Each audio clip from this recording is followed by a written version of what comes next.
Fala galera, sou o professor Douglas e hoje eu vou estar falando para vocês sobre a Guerra dos Mascates.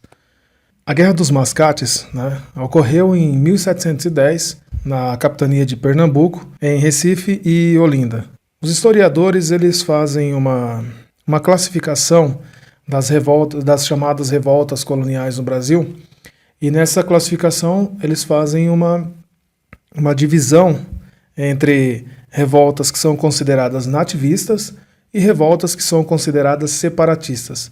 No caso da Guerra dos Mascates, ela é classificada como nativista, ou seja, a função dela era apenas estar resolvendo alguns problemas internos.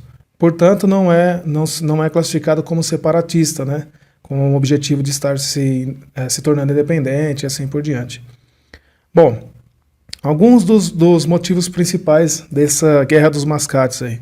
O descontentamento dos colonos, com as medidas que eram tomadas pela metrópole. Esse é um dos principais.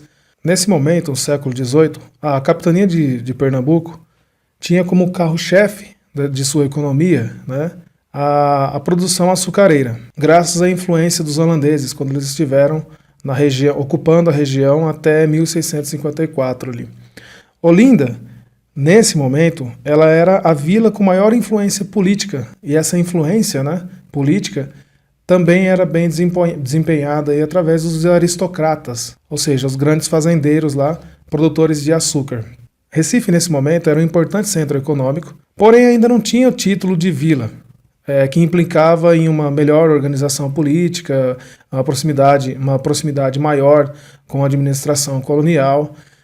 Porém, comparando as duas cidades, em alguns textos nós vamos ver que Recife tinha até uma população já maior do que Olinda, em torno de cerca de 15 mil pessoas, 20 mil pessoas morando em Recife, enquanto Olinda tinha a média lá de 2.500, 3 mil pessoas morando lá. Então, o que vai acontecer? Voltando lá para o lado econômico. Quando os holandeses saíram do Brasil, eles começaram a produzir açúcar nas Antilhas. E esse açúcar produzido nas Antilhas, ele era de melhor qualidade do que o do Brasil. E o que vai acontecer? O açúcar produzido no Brasil vai começar a ter uma queda muito brusca de preço. E essa queda brusca de preço vai fazer com que os fazendeiros, os aristocratas de Olinda lá, precisassem estar emprestando mais dinheiro para poder custear a sua produção de açúcar.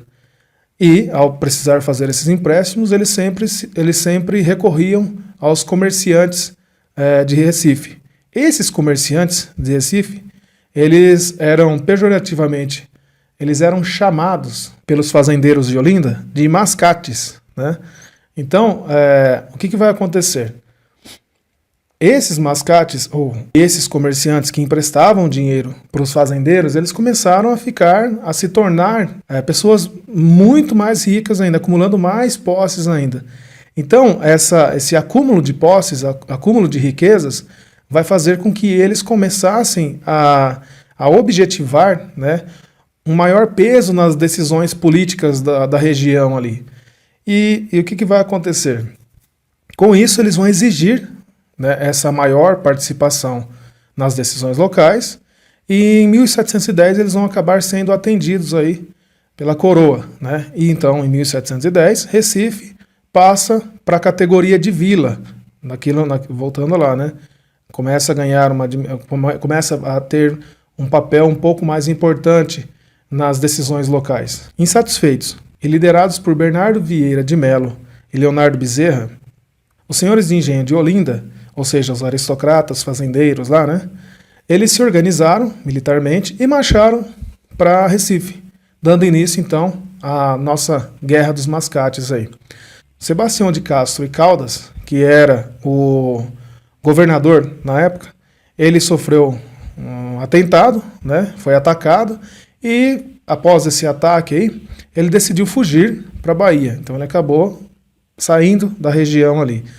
A coroa, então, vai mandar um novo governador para aquela região, tentar mediar aquela situação ali, resolver aquele conflito entre essas duas cidades aí. Então, o Félix Machado é enviado, Ele faz algumas tratativas lá, alguns acertos com os fazendeiros, né? E acaba contendo aí essa guerra, né?